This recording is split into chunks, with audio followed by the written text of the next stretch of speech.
వాళ్ళు కూడా ఇలా ఇలా ఇలా అంటారని చెప్పి ఇవన్నీ కూడా సమన్వయం అయ్యేదానికి వీల్లేదని చెప్పి తర్వాత మళ్ళీ దీన్నే అక్కడ నిర్ధారణ చేయడం, దీన్నే ప్రతిజ్ఞ అంటారు, విచారణ అంటారు, నిర్ణయము అంటారు. మొదలు ప్రతిజ్ఞ చేస్తారు ఇదేనో అని, తర్వాత అన్ని విచారణ అయిపోయిన తర్వాత నిర్ణయం అవుతుంది. ఇప్పుడు అధశబ్దానికి ఏమర్థం చెప్పారు? తర్వాత అనే అర్థం చెప్పారు. అధికారం అనే అర్థం ఇక్కడ, అధికారం అంటే ఆరంభం అనే అర్థం సరిపోదు అని చెప్పారు. ఎందుకలా అని అంటావేమో, బ్రహ్మ జిజ్ఞాసాయ అనధికార్యత్వాదు, బ్రహ్మ జిజ్ఞాస అనేది ప్రారంభింపబడేది కాదు అన్నారు. బ్రహ్మ జిజ్ఞాస ప్రారంభం చేస్తారా? నేను ఫలానా రోజు నుంచి బ్రహ్మ జిజ్ఞాస ప్రారంభం చేస్తాను అని అనుకుంటారు ఎవరన్నా? ఎందుకనుకోరు? ఇప్పుడు పనులున్నాయండి, మా పిల్లలు పల్లెలు అయిపోయిన తర్వాత అప్పుడు కానీ బ్రహ్మ జిజ్ఞాస చేస్తారంటారా లేదా? అంటారా లేదా? ఇప్పుడు ఆషాఢ మాసం అండి, ఇప్పుడు ఏం పనులు లేదు, శ్రావణ మాసం వస్తే మళ్ళీ పెళ్లిళ్ళు వగరు తిరగవలసి ఉంటుంది, ఇప్పుడే జిజ్ఞాస చేస్తామండి అంటారా? వస్తాయి కదా, మనం అన్ని చూసుకోవాలా వద్దా? లేదు ఇప్పుడు అన్ని పనులన్నీ తీరిపోయిన తర్వాత తీరిక కూర్చొని జిజ్ఞాస చేస్తాము, అప్పుడు ప్రారంభం చేస్తాము అంటారా? మన భావం చేత ఆ మాటలు వస్తాయి గాని జిజ్ఞాస అనేది ఆవేదనతో కూడుకొని వెతుక్కుంటూ పోయేది కానీ ప్రారంభం చేసేది కాదు. టెంకాయ కొట్టు, కొబ్బరికాయ కొట్టు, మన ఇల్లు కట్టేప్పుడు ఏది శంకుస్థాపన చేసి ఎట్లా చేస్తారో అది చేసేది ఇది కాదు. ఎందుకంటే జీవుల్లో వైరాగ్యం అనేది ఉత్పన్నమయ్యి ఎక్కడ ఎలా ఎలా అని తహతాభావం చేత అది ప్రారంభమయ్యే, అది జిజ్ఞాస చేసేదే కానీ తీరిగ్గా కూర్చుండో ఇంకో సమయాన్ని పెట్టుకోనో ఇంకో రకంగా చేసి ఇంకో రకంగా చేసేదో అది ప్రారంభం చేసే వస్తువు కాదు. అందుకొరకు ఏమంటున్నాడు? జిజ్ఞాసాయా అనధికార్యత్వాతు, జిజ్ఞాస అనేది ప్రారంభం చేసే వస్తువు కాదు. ఇంకే అర్థం చెప్పుకున్నాం మనము? మంగళం, మంగళ శబ్ద ఏది మంగళస్య చ వాక్యార్థే సమన్వయాభావాతు. మంగళం అనే అర్థం తీసుకున్నట్టయితే వాక్యం యొక్క అర్థములో సమన్వయం కాదు. మనం ఏమనుకున్న మొదము పదాల యొక్క అర్థము వాక్యములో సమన్వయం అవుతేనే ఆ పదం దానికి సంబంధించింది, లేకపోతే సంబంధించింది కాదు. పదాల యొక్క అర్థమే వాక్యం యొక్క అర్థాన్ని బోధిస్తుంది. కాబట్టి ఒక అధిశబ్దానికి మంగళం చెప్పుకుంటే మంగళము తర్వాత జిజ్ఞాస చెయ్యాలి అంటే సమన్వయమైందా?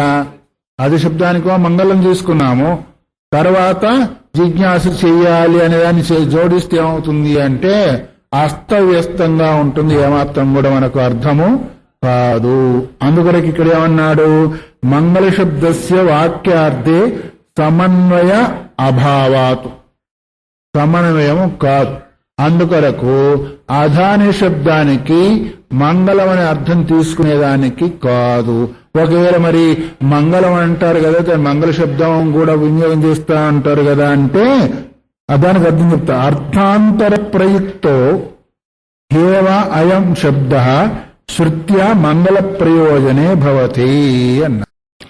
మీరు ఎక్కడికో కొత్తగా ప్రయాణం చేయాలనుకున్నారు అనుకోండి, అనుకున్నప్పుడు అనుకోకుండా పుణ్యస్త్రీ నిండు కుండ పట్టుకొని వస్తుంది. అప్పుడేమనుకుంటారు?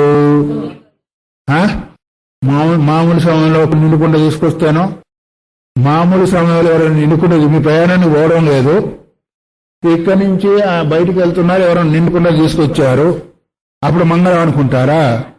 ఎందుకు పట్టించుకోలేదు? మరి ఇప్పుడు ప్రయాణం చేస్తున్నప్పుడు ఎవరైనా నిండుకుండతో వస్తేనేమో శుభం అనుకున్నారు. మీ ఇంట్లో నుంచి బయటకు వచ్చినప్పుడు ఎవరో ఊరికే అట్లాగే తీసుకుపోతున్నారు, అప్పుడు ఎందుకు అనుకోరు?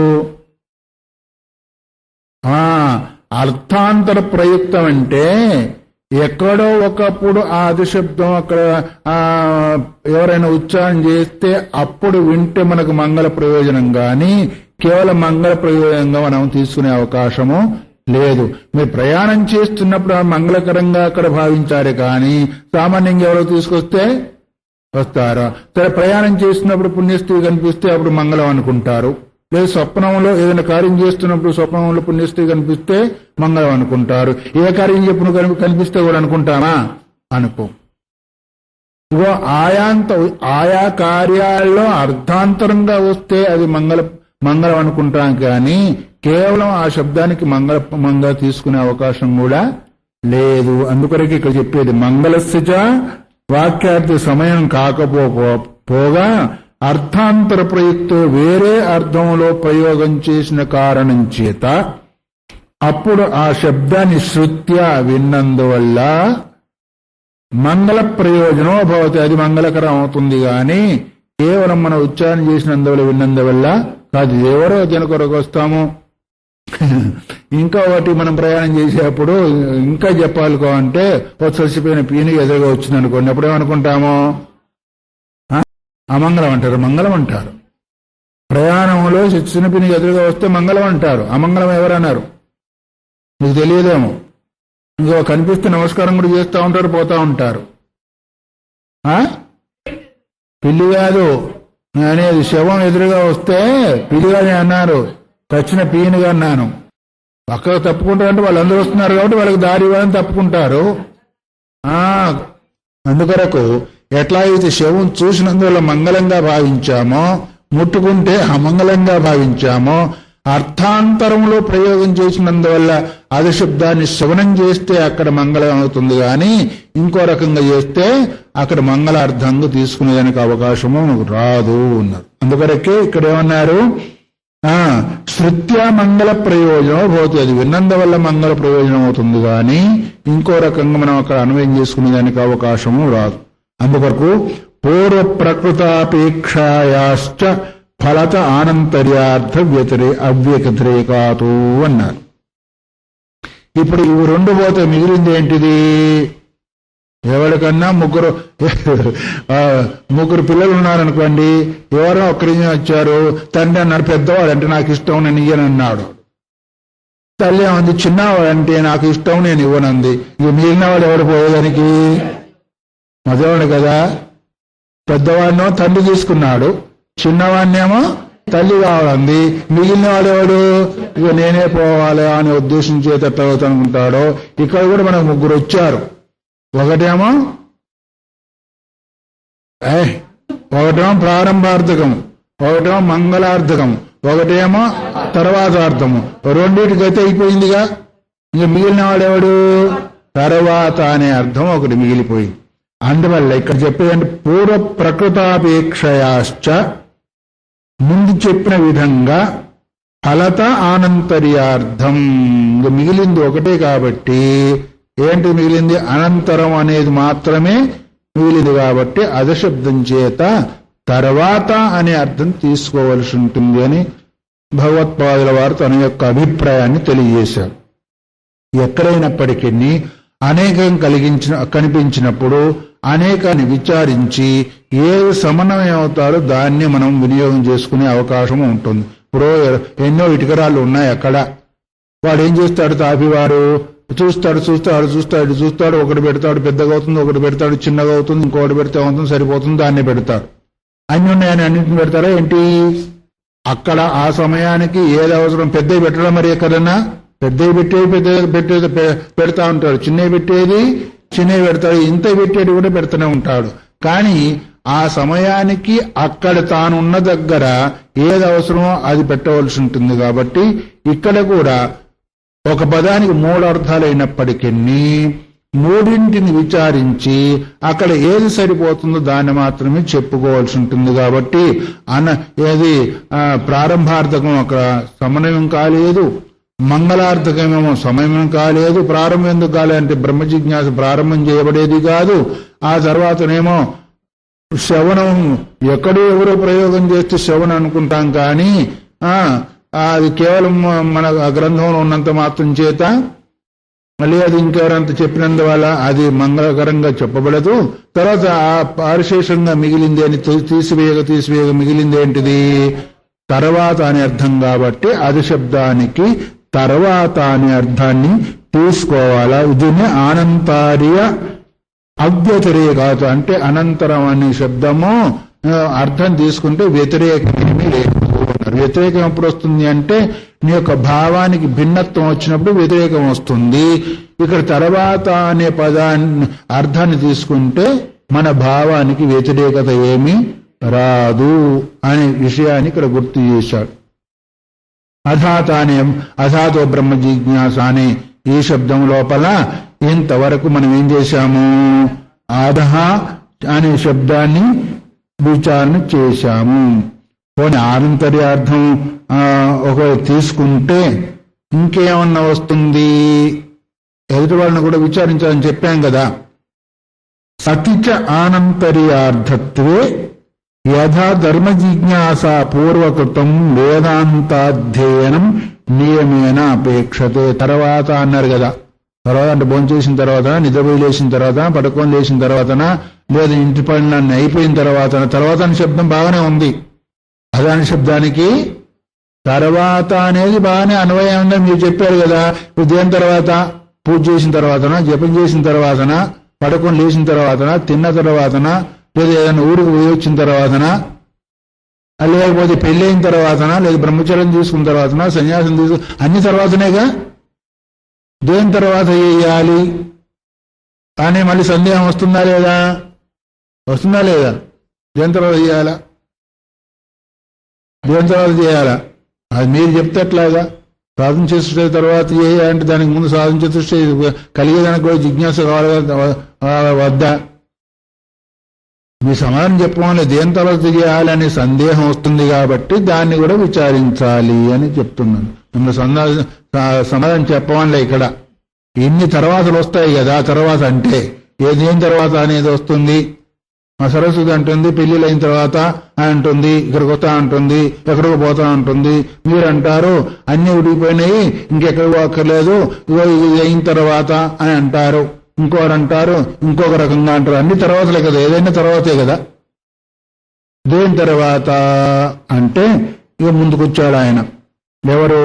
ధర్మ జిజ్ఞాస చేసేవారు పూర్వమీమాంసకులు అంటారు. మీకు ఎట్లా అయితే ధర్మ జిజ్ఞాస చేసేదాని కొరకు పూర్వవృత్తం అంటే దానికి ముందు, దేనికి ముందు? ధర్మ జిజ్ఞాస చేసేదాని కొరకు. ధర్మ జిజ్ఞాస అంటే అర్థమేమి? నేను ధర్మకార్యం చేయాలనుకున్నాను. ఏం ధర్మం అది? ఇక్కడ స్వర్గకామో యజేత, స్వర్గం కావాలనుకున్నాను కాబట్టి యజ్ఞం చెయ్యాలి. దాని ఆ మాట ముందు ఏదో ఒక జిజ్ఞాస ఉంటుంది కదా. అందుకొరకు ఎట్లాగైతే పూర్వమీమాంసలో ధర్మ జిజ్ఞ చేసేదానికి పూర్వవృత్తం అంటే పూర్వంలో ఉండేది. వృత్తం అంటే ఏంటిది? వాళ్ళ పూర్వవృత్తాంతం బాగలేదయ్యా అంటాం. అంటే వెనకటి చరిత్ర అని అంటాము. అంటే నడవడి. చరిత్ర అంటే ఏంటిది? నడవడి. ఇంకో కదా పూర్వవృత్తం అంటే పూర్వంలో ఉండేది. అట్లాగే ధర్మ జిజ్ఞాస చేసేదాని కొరకు పూర్వంలో ఉండేది ఏదైతే ఉందో అట్లాగే మా బ్రహ్మ జిజ్ఞాస కూడా సమానమే. మీకు మాకు సమానమే, మీకు మాకు ఇక్కడ భేదమేమీ లేదు. దాని తర్వాత మీరు ధర్మ జిజ్ఞాస చేస్తారు, దీని తర్వాత మేము ఇది చేస్తామంటే ఇద్దరికి సమానం అని చెప్పబోతున్నాడు. ఎట్లాగా? ఎలాగైతే ధర్మ జిజ్ఞాస పూర్వవృత్తమో ధర్మ జిజ్ఞాస చేసేదానికి వరకు ముందు ఉండబడేది ఏదైతే ఉందో ఏంటి అది? వేదాధ్యయనం అన్నారు. వేదో నిత్యమధీయతాం తదుదిదం కర్మస్వనుష్ఠీయతాం తేనేషస్య విధీయతామపచితి అని ఇంతవరకు మనం చూసినట్టయితే యజ్ఞోపవీత సంస్కారం కలిగిన వాడు వేదాన్ని నిత్యం అధ్యయనం చెయ్యాలి. తర్వాత తదుదితం కర్మ స్వనుష్ఠీయతాం, ఆ వేదంలో చెప్పబడిన కర్మను బాగా అనుష్ఠానం చేయాలి. దానివల్ల ఏమొస్తుంది అంటే ఈశస్య, ఈశ్వరుని యొక్క అనుగ్రహం కలుగుతుంది అన్నారు. కాబట్టి వేదాధ్యయనం తర్వాత కదా ధర్మజిజ్ఞ చేయాలి అని మీరు అంటున్నారు. ధర్మజిజ్ఞ చేయాలంటే వేదాధ్యయనం చేయాలి. ఎందుకు చేయాలా? వేదంలో చెప్పబడినట్టు కదా నువ్వు ఏ కార్యమైనా చేయాలా. లేకపోతే ఏమవుతుందంటే నువ్వు కోరుకున్నది ఒకటి అవుతుంది, వచ్చేది ఇంకో ఫలం అవుతుంది. అది నీకు ఇష్టమేనా? కాదు, అనిష్ట ఫలం వస్తుంది. కాబట్టి వేదాధ్యయనంతరము ధర్మ జిజ్ఞాస చేయాలి అని మీరు ఎలాగైతే అనుకుంటున్నారో నియమేన అపేక్షతే, అది నియమంగా ఉండాలి. నియమంగా అంటే ఒకసారి అధ్యయనం చేశాం, 4 రోజులు వదిలిపెట్టాం, మీరు కదా 2 రోజులు వచ్చి 3 రోజులు వదిలిపెట్టినట్టుగా అక్కడ అది కుదరదు. వేదాధ్యయనం చేయాలంటే అది నియమంగా ఉండాలి. అధ్యయనం ఏదైనా కానీ అధ్యయనం కానీ శ్రవణం కానీ నియమంగా ఉంటేనే పూర్వాపరాలు మనకు గుర్తుకు వస్తాయి, లేకపోతే మధ్యలో కట్ అయిపోతుంది. అందుకొరకు నియమంగా ఉండాలి. కాబట్టి ఇక్కడ కూడా ధర్మ జిజ్ఞాసకు వేదాధ్యాయం నియమంగా ఎట్లా అయితే కావాలని మీరనుకుంటారో ఏవం బ్రహ్మ జిజ్ఞాసాపి యత్ పూర్వవృత్తం నియమేన అపేక్షతే అన్నారు. మా బ్రహ్మ జిజ్ఞాస కూడా ఒక పూర్వవృత్తాంతాన్ని కావాలంటుంది. మీ యొక్క ధర్మ జిజ్ఞాస పూర్వవృత్తాన్ని ఎట్లయితే కోరుకుంటుందో మా బ్రహ్మ జిజ్ఞాస కూడా ఒక పూర్వవృత్తాంతాన్ని పూర్వ చరిత్రను కోరుకుంటుంది. అపేక్ష అంటే అర్థమేమో కోరుకుంటుంది. మీ ధర్మ జిజ్ఞాస కోరుకున్నట్టుగానే మా బ్రహ్మ జిజ్ఞాస కూడా కోరుకుంటుంది అన్నారు. అదేంటిది? తదు వక్తవ్యం, అదేంటిదో చెప్పాలి. పూర్వవృత్తం ఏంటిదో చెప్పాలి. అదేంటి? స్వాధ్యాయానంతర్యంతు సమానం, స్వాధ్యాయో అధ్యేతవ్య అన్నారు. పంచవర్షం బ్రాహ్మణం ఉపనయీత తమధ్యాపయీత. వేదం ఏంటుంది? 5 సంవత్సరాలు కలిగిన బ్రాహ్మణ కుమారుణ్ణి యజ్ఞోపేత సంస్కారం చేయించి వాడికి అధ్యయనం చేయించాలా. ఇప్పుడు 40 సంవత్సరాలు వచ్చినా అని యజ్ఞోపేత సంస్కారం ఉండదు. ఎందుకంటే ఒకేసారి అన్ని ఒకటేది. యజ్ఞోపేతం అప్పుడే, పెళ్లి అప్పుడే, శ్రీమంతం అప్పుడే, 3 ఒకేసారి అయిపోవాలి. ఎందుకంటే ఖర్చు కూడా తగ్గిపోతూ ఉంటుంది. కానీ శాస్త్రం ఏం చెప్తా ఉంటుంది అంటే 5 సంవత్సరాల పిల్లవాడిని యజ్ఞోపేత సంస్కారం చేసి దాన్ని ఏమన్నారు? ఉపనయన సంస్కారం అన్నారు. ఉపనయనం అంటే ఏంటిది? 2వ కన్ను. దీన్ని కూడా ఉపనేత్రం అంటా లేదా? అంటే కంటికి దగ్గరగా ఉండేది. ఉప అంటే సమీపం. 2 అర్థాలు ఉప అనేదానికి. ఉప అంటే సమీపం, ఉప అంటే 2వ అనేది. ఉప ముఖ్యమంత్రి అంటారు కదా, అది కదా. అంటే ఉపరాష్ట్రపతి అన్నట్టుగా. అట్లాగే ఉపనేత్రం అంటే నేత్రానికి దగ్గరగా ఉండేది, దీన్ని అంటారు. ఉపనయనం అంటే 2వ కన్ను అన్నారు. ఏంటి 2వ కన్ను? మాంసమయ శరీరంతో వచ్చేది ఒక కన్ను. అది ఎవరు ఇచ్చారు? అమ్మ నాన్న ఇచ్చారు అనుకొని ప్రారంభం శరీరంతో వచ్చేసింది. తర్వాత యజ్ఞోపేత సంస్కారం జరిగినప్పుడు ఏమవుతుంది అంటే అది 2వ కన్ను అవుతుంది. లేదు మంత్రోపదేశం అది లేని వాళ్ళకి మంత్రోపదేశం జరిగింది అనుకోండి, అది కూడా ఏమవుతుంది? 2వ శరీరం అనుకోండి. 2వ శరీరం. అదేమో మాంసమయ శరీరం, ఇదేమో మంత్రమయ శరీరము. కాబట్టి యజ్ఞోపేత సంస్కారం జరిగిన తర్వాత 2వ ఉపనేత్రం వస్తుంది. కాబట్టి ఆ నేత్రంతో ఏం చూడాలా అంటే తత్సంబంధమైందే చూడాలి. ఏంటి అది? వేదాధ్యయనము అన్నారు. అంతవరకు వేదాధ్యయనం చేసే అధికారము ఆ పిల్లవాడికి రాదు. ఇప్పుడు అందరూ చదువుతూనే ఉన్నారు అనుకోండి, ఎందుకు చదివే దగ్గర చూసేది? మంత్రాలు కూడా ఏముంది వాళ్ళ దగ్గరికి పోయేది? పుస్తకాలు అన్నీ ఉన్నాయి. ఓం నమో నారాయణ, ఓం నమో శివాయ వగైరా వగైరా అంతా కూడా మనం చేసుకుంటూ పోయేది. ఏం కావాలో చదువుతూ ఉంటుంది. ఇప్పుడు పుస్తకాలు చూసి చదువుకున్న వాళ్ళకి ఎంత తెలుస్తుంది? కొంతే తెలుస్తుంది. కానీ దాన్ని శ్రవణం చేసినందువల్ల అంతా తెలుస్తుంది. అట్లాగే ఇక్కడ కూడా వేదాధ్యయనానంతరం సమానం అన్నారు. ఎట్లాగైతే మీరు ధర్మ జిజ్ఞాస చేసేదాని కొరకు వేదాధ్యయనం నియమంగా ఉండాలనుకుంటున్నారో అట్లాగే మేము కూడా వేదాధ్యయనం చేసిన తర్వాత బ్రహ్మ జిజ్ఞాస చేయవచ్చు, పర్వాలేదు. ఎందుకు? వేదాధ్యయనం వల్ల ఏం కలుగుతుంది? మనకి పరోక్ష జ్ఞానం కలుగుతుంది. కొంత కలుగుతుందా లేదా? పరోక్ష మనం చెప్పుకున్నాం కదా, వేదాధ్యయనం వల్ల పరోక్ష జ్ఞానం కలుగుతుంది. ఆ తర్వాత ఏమవుతుందో? జిజ్ఞాస చేసినందువల్ల సాధన చేస్తాడు. సాధన చేసిన తర్వాత దృఢాపరోక్ష జ్ఞానం కలుగుతుంది.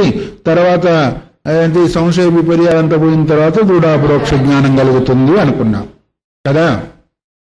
అయితే ఇక్కడ మీ పూర్వమీమాంసకు ఎట్లా అయితే పూర్వంగా వేదాధ్యయనం ఉండాలో మాకు కూడా బ్రహ్మ జిజ్ఞాసకు ముందు వేదాధ్యయనం ఉండాలి. ఇది మాత్రము మీకు మాకు సమానమేను. దీనిలో ఏమాత్రం తేడా లేదు. ఎక్కడ తేడా వస్తుంది అది చెప్పబోతున్నాం.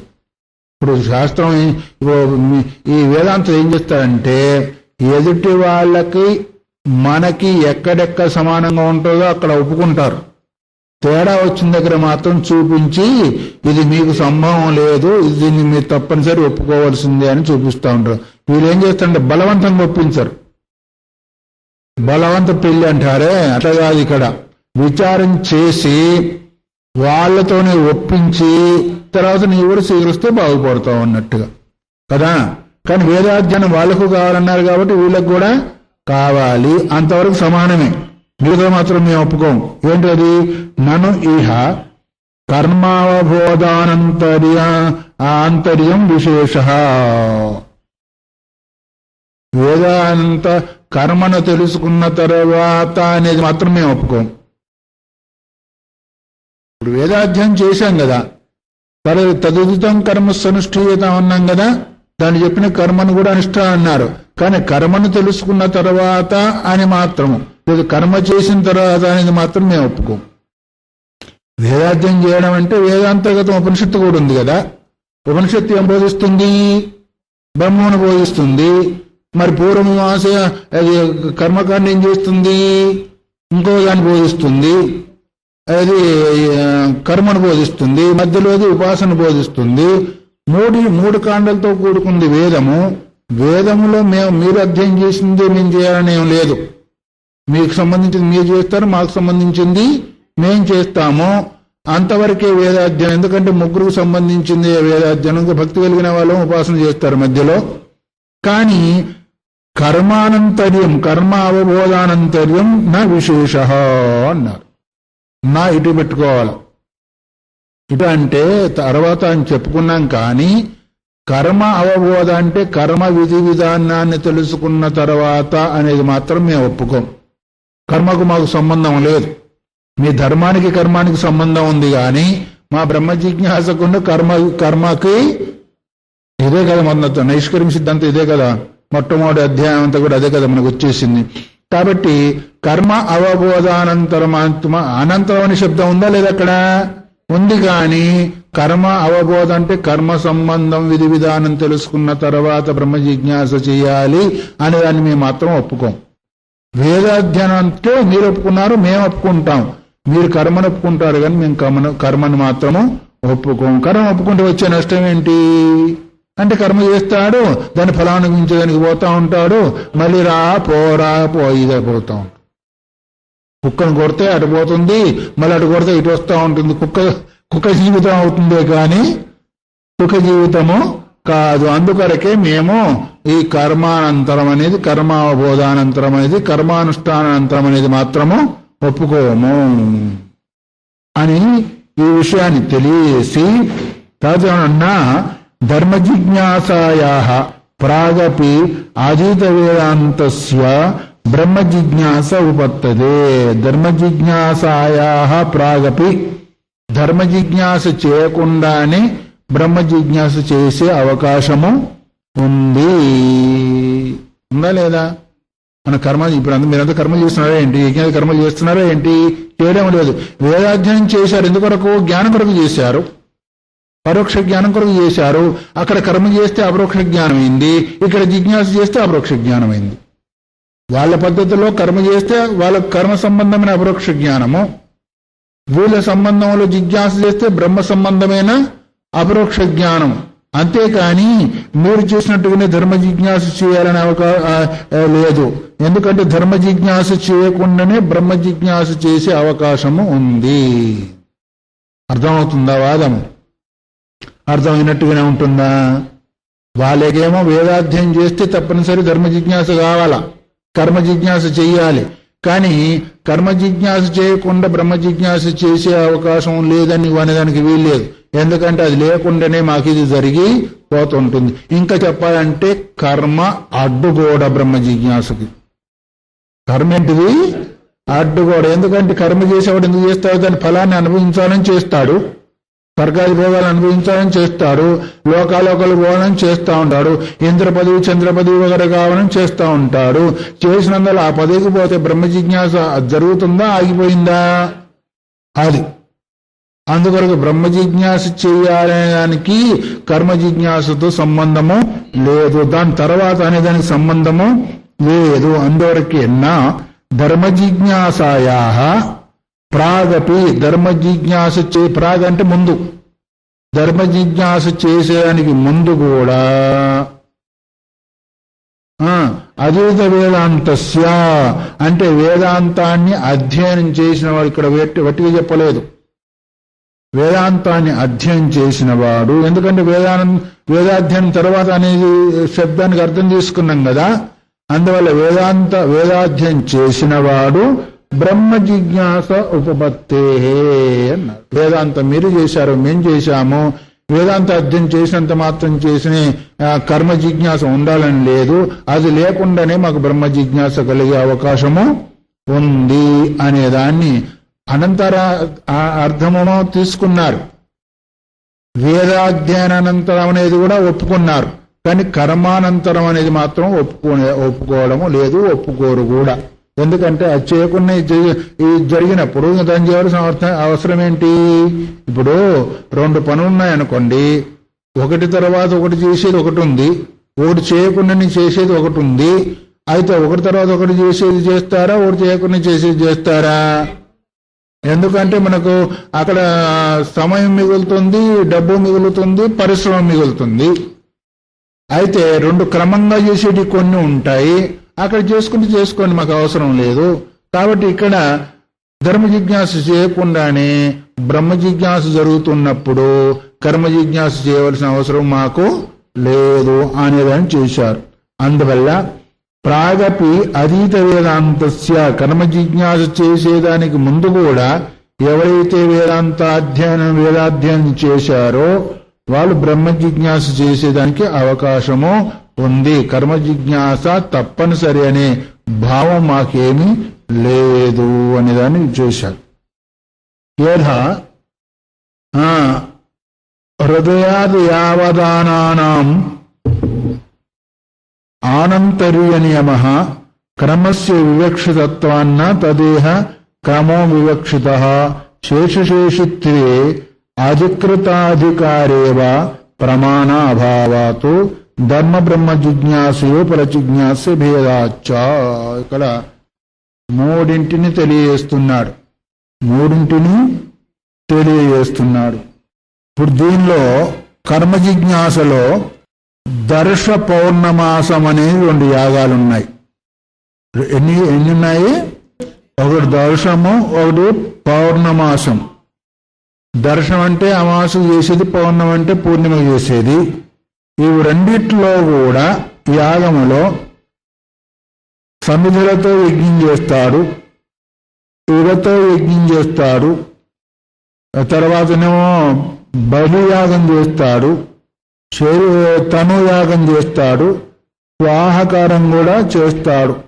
ఈ 5 ద్వారా దీన్ని ప్రయాజ అనే పేరు చేత 5 అంగాలతో కలిగిన యజ్ఞము అంటారు. దానిలో ఇది చేసిన తర్వాత ఇది చెయ్యాలి, ఇది చేసిన తర్వాత ఇది చెయ్యాలి అనే ఒక క్రమ పద్ధతి ఉంటుంది. ఏదైతే చేస్తేలే అనుకుంటే ఆ యజ్ఞం పూర్తి కాదు, పూర్తిగానందువల్ల ఫలం కూడా నీకు సమగ్రంగా రాదు. కర్మకాండ ఎట్లా ఉంటుంది అంటే, ఏ క్రమములో శాస్త్రం నీకు నిర్దేశించిందో, ఎవరి కొరకు నిర్దేశించిందో వాళ్ళు ఆ పద్ధతిలో చేస్తేనే అది సక్రమంగా జరిగి తాను అనుకున్న ఫలాన్ని పొందగలుగుతాడు. కర్మాంగాలు సక్రమంగా లేకపోయినా, నియమం సక్రమం లేకపోయినా, ఉచ్చారణ సక్రమం లేకపోయినా, తర్వాత ద్రవ్యము సరి అయింది లేకపోయినందువల్ల నీకు రావాల్సిన ఫలం సక్రమంగా రాదు. ఎట్లాగా? ఇంద్రశత్రు వర్ధస్వ అని ఆ బ్రాహ్మణులు ఏం చేశారు? స్వరలోపమైనందువల్ల చేసింది రాక్షసుడు అయితే దాని యొక్క శక్తి పోయింది ఇంద్రుడికి. ఇది మీకు అందరు కూడా అనుభవం ఉంది. కాబట్టి ఈ 5 ఏవైతే ఉన్నాయో ఒకటి తర్వాత ఒకటి చేసినట్టయితేనే సక్రమంగా జరుగుతుంది నియమం అక్కడ. అందువల్ల దర్శ పౌర్ణమాసం చేసిన తర్వాత సోమయాగం చేయాలి. సోమయాగం చేయాలంటే దర్శ పూర్ణమాసం చేసి యాగం చేసిన తర్వాతనే సోమయాగం చేయాలి. అప్పుడే దాని ఫలం జరుగుతుంది. కేవలం సోమయాగం చేస్తారంటే జరిగేదానికి అవకాశము లేదు. ఇట్లా ఒక క్రమ పద్ధతి దానిలో నిర్ణయింపబడింది కాబట్టి అది అట్లాగే చెయ్యాలి. కానీ మాకు మాత్రం అది లేదు. ఇది చేసిన తర్వాతనే ఇది చేయాలనేది లేదు. కర్మ చేసిన తర్వాతనే బ్రహ్మ జిజ్ఞాస చేయాలా అనే పద్ధతి మాత్రము లేదు. ఆనంతర్యం అంటామా, ఈ జన్మలో చేయొచ్చు, లేదు పోయిన జన్మలో కూడా చేయొచ్చు. అది వేదాధ్యయనంలో కదా ఈ జన్మలోనే చేయాలని లేదు, ఇదివరకు చేస్తుండొచ్చు. ఈ రోజు చేసేపోతే ఇప్పుడు మాత్రం తప్పనిసరి చేస్తాడు, చేయాలి, చేసినప్పుడు అది పట్టుబడుతుంది అని ఒక పద్ధతి ఇది. తర్వాత శేషశేషిత్వము అన్నారు.